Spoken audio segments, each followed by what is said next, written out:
ಕಾಂತಾರ ಎಂಬ ಶಬ್ದ ಕೇಳಿದೊಡನೆ ಥಟ್ ಅಂತ ನೆನಪಾಗುವುದು ಕರಾವಳಿ ಭಾಗದ ದೈವಕೋಲ ನೃತ್ಯ.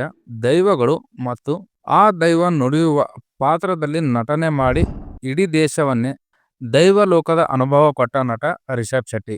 ಏಕೆಂದರೆ ಕನ್ನಡದ ಆ ಚಿತ್ರ ಭಾರತದ ಚಲನಚಿತ್ರದ ಇತಿಹಾಸದಲ್ಲಿಯೇ ಅತಿ ದೊಡ್ಡ ಮೈಲಿಗಲ್ಲು ಸೃಷ್ಟಿ ಮಾಡಿದೆ. ಆ ಚಿತ್ರದ ಸಿನಿ ಪ್ರೇಕ್ಷಕರು, ವಿಮರ್ಶಕರು ಮತ್ತು ಬೇರೆ ರಾಜ್ಯದ ಚಿತ್ರರಂಗದವರನ್ನು ಕೂಡ ತನ್ನತ್ತ ಸೆಳೆಯಿತು. ಆ ಕಾಂತಾರ ಚಿತ್ರದ ಮೂಲ ಬಂಡವಾಳವೇ ರಿಷಬ್ ಶೆಟ್ಟಿಯ ಸೃಜನಾತ್ಮಕ ಕ್ರಿಯಾಶೀಲತೆ ಮತ್ತು ಶ್ರದ್ಧೆಯಿಂದ ಕೂಡಿದ ಶ್ರಮ. ಇದರಿಂದಾಗಿ ಒಬ್ಬ ವಾಟರ್ ಬಾಟಲ್ ಮಾರುತ್ತಿದ್ದ ಹುಡುಗ ಇದೀಗ ಪ್ಯಾನ್ ಇಂಡಿಯಾ ಸ್ಟಾರ್ ಆಗಿದ್ದೇ ರೋಚಕ. ಹಾಗಾದ್ರೆ ಕರಾವಳಿ ಪ್ರದೇಶದ ಒಂದು ಸಣ್ಣ ಹಳ್ಳಿಯಿಂದ ಬಂದು ತನ್ನ ವಿಭಿನ್ನ ಶೈಲಿಯ ಸಿನಿಮಾ ನಿರ್ದೇಶನ ಮತ್ತು ನಟನೆಯಿಂದಲೇ ಇದೀಗ ಕನ್ನಡಿಗರ ಮನೆ ಮಗನಾದ ರಿಷಬ್ ಶೆಟ್ಟಿಯ ರಿಯಲ್ ಲೈಫ್ ಸ್ಟೋರಿ ಹೇಗಿತ್ತು, ಅವರ ಕಷ್ಟದ ದಿನಗಳು ಹೇಗಿದ್ದವು ಎಂಬುದನ್ನು ಈ ವಿಡಿಯೋದಲ್ಲಿ ತಿಳಿದುಕೊಳ್ಳೋಣ. ಆದ್ದರಿಂದ ಈ ವಿಡಿಯೋನ ಸಂಪೂರ್ಣವಾಗಿ ನೋಡಿ ಮತ್ತು ಚಾನಲ್ ಅನ್ನು ಸಬ್ಸ್ಕ್ರೈಬ್ ಮಾಡಿ, ವಿಡಿಯೋಸ್ ಅನ್ನು ಲೈಕ್ ಮಾಡಿ, ಶೇರ್ ಮಾಡಿ. Without wasting any time, let's start the video. Rishab Shetty July 7, 1983ರಲ್ಲಿ ಜನಿಸುತ್ತಾರೆ. ಇವರ ತಂದೆಯ ಹೆಸರು ಭಾಸ್ಕರ್ ಶೆಟ್ಟಿ, ತಾಯಿ ರತ್ನಾವತಿ ಶೆಟ್ಟಿ. ಇವರ ಒರಿಜಿನಲ್ ಹೆಸರು ಪ್ರಶಾಂತ್ ಶೆಟ್ಟಿ. ಇವರು ಸಿನಿಮಾಗೋಸ್ಕರ ತಮ್ಮ ಹೆಸರನ್ನು ರಿಷಬ್ ಶೆಟ್ಟಿ ಎಂದು ಬದಲಾಯಿಸಿಕೊಂಡರು. ಇವರು 2017ರಲ್ಲಿ ಪ್ರಗತಿ ಶೆಟ್ಟಿ ಅವರೊಂದಿಗೆ ವಿವಾಹವಾದರು. ಈ ದಂಪತಿಗೆ ಇಬ್ಬರು ಮಕ್ಕಳಿದ್ದರೆ, ರಣವಿತ್ ಶೆಟ್ಟಿ ಮತ್ತು ರಾಧೇಶ್ ಶೆಟ್ಟಿ. ರಿಷಬ್ ಶೆಟ್ಟಿ ಅವರ ಶಿಕ್ಷಣ. ರಿಷಬ್ ಶೆಟ್ಟಿ ಅವರು ಕುಂದಾಪುರದಲ್ಲಿ ಶಾಲಾ ಶಿಕ್ಷಣವನ್ನು ಪಡೆದರು ಮತ್ತು ಉಡುಪಿ ಜಿಲ್ಲೆಯ ಕುಂದಾಪುರದ ಆರ್.ಎನ್. ಶೆಟ್ಟಿ ಪದವಿ ಪೂರ್ವ ಕಾಲೇಜಿನಲ್ಲಿ ವಿದ್ಯಾಭ್ಯಾಸ ಮಾಡಿದರು. ನಂತರ ಬಿ.ಕಾಂ ವ್ಯಾಸಂಗ ಮಾಡಲು ಬೆಂಗಳೂರಿನ ವಿಜಯ ಕಾಲೇಜಿಗೆ ಸೇರಿದರು. ಬೆಂಗಳೂರಿನ ಎಸ್.ಟಿ. ಪೌಲ್ ಕಮ್ಯುನಿಕೇಶನ್ ಕಾಲೇಜಿನಲ್ಲಿ ಚಲನಚಿತ್ರ ನಿರ್ದೇಶನದ ಡಿಪ್ಲೊಮಾ ಪಡೆದರು. ಇವರು ಚಿಕ್ಕ ವಯಸ್ಸಿನಲ್ಲೇ ಉಪೇಂದ್ರ ಅವರ ನಿರ್ದೇಶನ ಮತ್ತು ನಟನೆ ನೋಡಿ ಅವರ ಫ್ಯಾನ್ ಆಗಿದ್ದರು. ನಂತರ ಅವರು ಉಪ್ಪಿಯ ಹೆಸರು ಕೇಳಿದರೆ ಸಾಕು ನಿದ್ದೆಯಲ್ಲೂ ಎದ್ದು ಕುಳಿತುಕೊಳ್ಳುವ ಮಟ್ಟಕ್ಕೆ ಪ್ರಭಾವಿತರಾಗಿದ್ದರು. ಅವರಂತೆ ಆಗಬೇಕು ಎನ್ನುವ ಹಠ ಅವರ ಮನಸ್ಸಲ್ಲಿ ಉಳಿದುಕೊಂಡಿತು.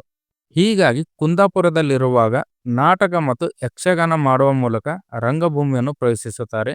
ಹೀಗೆ ಬೆಂಗಳೂರಿನಲ್ಲಿ ಓದುತ್ತಿರುವಾಗಲೂ ನಾಟಕಗಳಲ್ಲಿ ಭಾಗವಹಿಸುತ್ತಿದ್ದರು. ಅವರ ಅಭಿನಯಕ್ಕಾಗಿ ಅವರು ತುಂಬಾ ಮೆಚ್ಚುಗೆಯನ್ನು ಪಡೆದರು ಮತ್ತು ಈ ನಾಟಕಗಳಲ್ಲಿನ ಯಶಸ್ಸು ಅವರನ್ನು ನಟನೆಯನ್ನು ವೃತ್ತಿಯಾಗಿ ಮುಂದುವರಿಸುವಂತೆ ಪ್ರೋತ್ಸಾಹಿಸಿತು. ಸೊ ಫ್ರೆಂಡ್ಸ್, ಇವಾಗ ರಿಷಬ್ ಶೆಟ್ಟಿ ಅವರ ಕಷ್ಟದ ದಿನಗಳ ಬಗ್ಗೆ ತಿಳಿದುಕೊಳ್ಳೋಣ. ಚಿತ್ರರಂಗಕ್ಕೆ ಬರುವ ಆರಂಭಿಕ ದಿನಗಳಲ್ಲಿ ರಿಷಬ್ ಶೆಟ್ಟಿ ಅನೇಕ ಕಷ್ಟಗಳನ್ನು ಎದುರಿಸಿದರು. ಅವರು ಕಾಲೇಜಿನ ಸಮಯದಲ್ಲಿ ವಿಲ್ಸನ್ ಗಾರ್ಡನ್ ಸುತ್ತಮುತ್ತ ಏರಿಯಾದಲ್ಲಿ ಮಿನರಲ್ ವಾಟರ್ ಬಿಸ್ನೆಸ್ ಮಾಡುತ್ತಿದ್ದರು. ವಾಟರ್ ಬಿಸ್ನೆಸ್ ಜೊತೆಗೆ ಬೆಂಗಳೂರಿನ ಸರ್ಕಾರಿ ಚಲನಚಿತ್ರ ಮತ್ತು ಟಿವಿ ಸಂಸ್ಥೆಯಿಂದ ಡಿಪ್ಲೊಮಾ ಕೋರ್ಸ್ ಮಾಡಿದರು.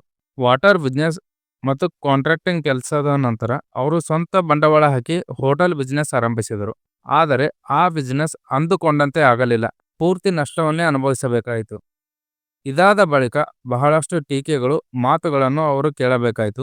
ಈ ಸಂದರ್ಭದಲ್ಲಿ ಹಲವಾರು ಜನರು ರಿಷಬ್ ಶೆಟ್ಟಿ ಸಿನಿಮಾದಲ್ಲಿ ದುಡ್ಡು ಹಾಕಿ ಹಣವನ್ನು ಕಳೆದುಕೊಂಡು ಬಿಟ್ಟ ಅಂತ ಮಾತನಾಡಿಕೊಳ್ಳುತ್ತಿದ್ದರಂತೆ. ರಿಷಬ್ ಶೆಟ್ಟಿ ಧಾರಾವಾಹಿಯಲ್ಲಿ ಕೆಲಸ ಮಾಡಿದ್ದಾರೆ. ನಿರ್ಮಾಪಕರ ಬಳಿ ಡ್ರೈವರ್ ಆಗಿ, ಹೋಟೆಲ್ನಲ್ಲಿ ಕೆಲಸ, ಸೇಲ್ಸ್ ಮ್ಯಾನ್ ಆಗಿ ಕೆಲಸ ಮಾಡಿದ್ದಾರೆ. ನಂತರ ಅವರು ಸಹಾಯಕ ನಿರ್ದೇಶಕರ ಬಳಿ ಕೆಲಸಕ್ಕೆ ಹೋಗುತ್ತಾರೆ.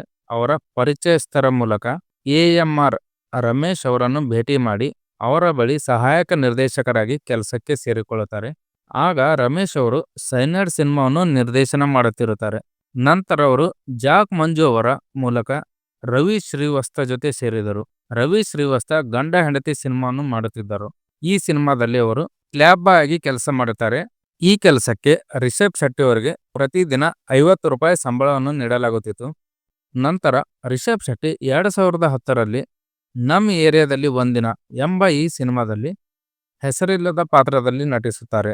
ಈ ಮೂಲಕ ಅವರು ನಟನೆಗೆ ಎಂಟ್ರಿ ಕೊಡುತ್ತಾರೆ.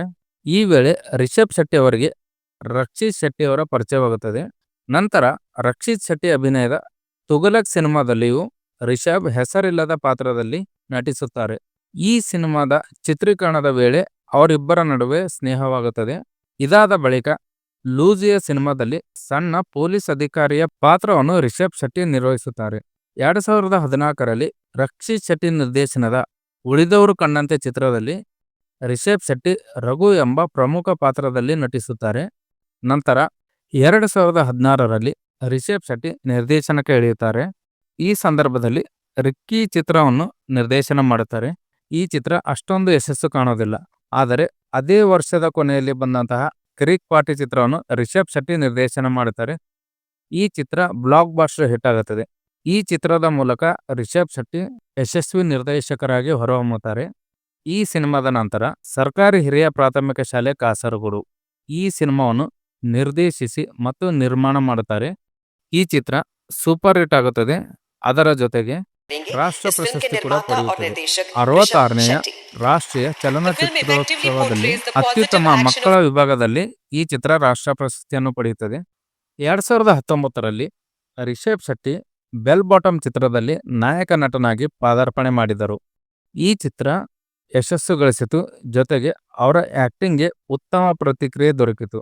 ಈ ಚಿತ್ರ ಆ ವರ್ಷದ ಅತಿದೊಡ್ಡ ಹಿಟ್ ಸಿನಿಮಾವಾಗಿ ಹೊರಹೊಮ್ಮಿತು. ಇದರ ನಂತರ ರಿಷಬ್ ಶೆಟ್ಟಿ ಅವರು ಗರುಡ ಗಮನ ವೃಷಭ ವಾಹನ ಚಿತ್ರದಲ್ಲಿ ಮಂಗಳೂರು ಮೂಲದ ದರೋಡೆಕೋರ ಹರಿ ಪಾತ್ರದಲ್ಲಿ ನಟಿಸಿದರು. ಈ ಚಿತ್ರ ಕಮರ್ಷಿಯಲ್ ಆಗಿ ಮತ್ತು ಕ್ರಿಟಿಕಲ್ ಆಗಿ ಯಶಸ್ಸನ್ನು ತಂದುಕೊಟ್ಟಿತು. ಇದರಲ್ಲಿ ರಿಷಬ್ ಶೆಟ್ಟಿ ಅವರ ಹರಿ ಎಂಬ ಪಾತ್ರ ಗಮನ ಸೆಳೆಯಿತು. ಇದರಲ್ಲಿ ರಿಷಬ್ ಶೆಟ್ಟಿ ಮತ್ತು ಅದರ ನಿರ್ದೇಶಕರಾದ ರಾಜ್ ಬಿ ಶೆಟ್ಟಿ ಅವರ ಅಭಿನಯಕ್ಕೆ ವಿಮರ್ಶಕರಿಂದ ವ್ಯಾಪಕವಾಗಿ ಮೆಚ್ಚುಗೆಯನ್ನು ಪಡೆದರು. 2022 ಈ ವರ್ಷ ರಿಷಬ್ ಶೆಟ್ಟಿ ಅವರ ಜೀವನವನ್ನೇ ಬದಲಿಸಿದ ವರ್ಷ.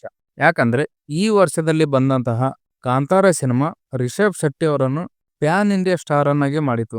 ರಿಷಬ್ ಶೆಟ್ಟಿ ನಿರ್ದೇಶಿಸಿ ನಟಿಸಿರುವ ಕಾಂತಾರ ಚಿತ್ರ ನಿರೀಕ್ಷೆಗೂ ಮೀರಿ ಅದ್ಭುತ ಯಶಸ್ಸನ್ನು ಕಂಡಿತು. ಕಾಂತಾರ ಚಿತ್ರ ಬಾಕ್ಸ್ ಆಫೀಸ್ನಲ್ಲೂ ಸಖತ್ ಸದ್ದು ಮಾಡಿತು. ಮೊದಲಿಗೆ ಕನ್ನಡದಲ್ಲಿ ಕಾಂತಾರ ಚಿತ್ರವನ್ನು ಬಿಡುಗಡೆ ಮಾಡಲಾಯಿತು. ನಂತರ ಕನ್ನಡ ಭಾಷೆಯಲ್ಲಿ ಈ ಫಿಲ್ಮ್ ಅನ್ನು ನೋಡಿದ ಬೇರೆ ರಾಜ್ಯದ ಸಿನಿಪ್ರೇಮಿಗಳು ಈ ಚಿತ್ರವನ್ನು ತಮ್ಮ ಭಾಷೆಗೂ ಡಬ್ ಮಾಡಬೇಕೆಂದು ಟ್ರೆಂಡ್ ನಡೆಸಿದರು. ಹೀಗೆ ಕಾಂತಾರ ಚಿತ್ರದ ಡಬ್ಬಿಂಗ್ ಕುರಿತು ವ್ಯಾಪಕ ಮನವಿ ಬಂದ ಕಾರಣ ಹೊಂಬಾಳೆ ಫಿಲ್ಮ್ಸ್ ಕಾಂತಾರ ಚಿತ್ರವನ್ನು ತೆಲುಗು, ತಮಿಳು, ಮಲಯಾಳಂ ಹಾಗೂ ಹಿಂದಿ ಭಾಷೆಗಳಲ್ಲೂ ಬಿಡುಗಡೆ ಮಾಡಿತು. ಕಾಂತಾರ ಸಿನಿಮಾ ನೋಡಿದ ಪ್ರತಿಯೊಬ್ಬರು ಚಿತ್ರದ ಬಗ್ಗೆ ಅತ್ಯುತ್ತಮ ಪ್ರತಿಕ್ರಿಯೆ ನೀಡಿದರು. ಅದರಲ್ಲಿಯೂ ಸಿನಿಮಾಗಾಗಿ ಆಯ್ಕೆ ಮಾಡಿಕೊಂಡಂತ ಕತೆ, ಅದನ್ನು ಪ್ರೆಸೆಂಟ್ ಮಾಡಿದ ರೀತಿ, ಕಲಾವಿದರ ಅಭಿನಯ, ಹಿನ್ನೆಲೆ ಸಂಗೀತ, ರಿಷಬ್ ಶೆಟ್ಟಿ ಅವರ ನಟನೆ ಎಲ್ಲವೂ ಪ್ಲಸ್ ಪಾಯಿಂಟ್ ಆಯಿತು. ಕಾಂತಾರ ಚಿತ್ರದಿಂದ ರಿಷಬ್ ಶೆಟ್ಟಿ ರಾತ್ರೋರಾತ್ರಿ ನ್ಯಾಷನಲ್ ಸ್ಟಾರ್ ಆಗಿ ಪಟ್ಟಕ್ಕೇರಿದರು. 16 ಕೋಟಿ ರೂಪಾಯಿ ವೆಚ್ಚದಲ್ಲಿ ನಿರ್ಮಾಣವಾದ ಈ ಸಿನಿಮಾ 400 ಕೋಟಿಗೆ ಅಧಿಕ ಹಣವನ್ನು ಗಳಿಸುವ ಮೂಲಕ ದಾಖಲೆ ಬರೆದಿತ್ತು. ಇವಾಗ 2025ರಲ್ಲಿ ರಿಷಬ್ ಶೆಟ್ಟಿ ಅವರು ಕಾಂತಾರ ಪ್ರಿಕ್ವೆಲ್ ಅನ್ನು ತಂದಿದ್ದಾರೆ. ಈ ಸಿನಿಮಾ ಕೂಡ ಈ ಹೊತ್ತಿಗೆ 600 ಕೋಟಿಗಿಂತ ಅಧಿಕ ಹಣವನ್ನು ಗಳಿಸಿ ಬಾಕ್ಸ್ ಆಫೀಸ್ನಲ್ಲಿ ಸದ್ದು ಮಾಡಿದೆ. ಈ ಚಿತ್ರದ ಅವರ ಅಭಿನಯ ಮತ್ತು ಡೈರೆಕ್ಷನ್ಗೆ ಮೆಚ್ಚುಗೆ ಹರಿದು ಬಂದಿದೆ. ಸೊ ಫ್ರೆಂಡ್ಸ್, ಇವಾಗ ರಿಷಬ್ ಶೆಟ್ಟಿ ಅವರಿಗೆ ಸಿಕ್ಕಂತಹ ಪ್ರಶಸ್ತಿಗಳ ಬಗ್ಗೆ ತಿಳಿದುಕೊಳ್ಳೋಣ. 2016ರಲ್ಲಿ ಕಿರಿಕ್ ಪಾರ್ಟಿ ಸಿನಿಮಾಗೋಸ್ಕರ ಅವರಿಗೆ ಅತ್ಯುತ್ತಮ ನಿರ್ದೇಶಕ ಎಂಬ ಫಿಲ್ಮ್ ಫೇರ್ ಪ್ರಶಸ್ತಿ ಸಿಗುತ್ತದೆ. ಸರ್ಕಾರಿ ಹಿರಿಯ ಪ್ರಾಥಮಿಕ ಶಾಲೆ ಕಾಸರಗೋಡು ಈ ಚಿತ್ರಕ್ಕೆ ಅತ್ಯುತ್ತಮ ಮಕ್ಕಳ ಚಿತ್ರ ಎಂಬ ರಾಷ್ಟ್ರ ಪ್ರಶಸ್ತಿ ಸಿಗುತ್ತದೆ.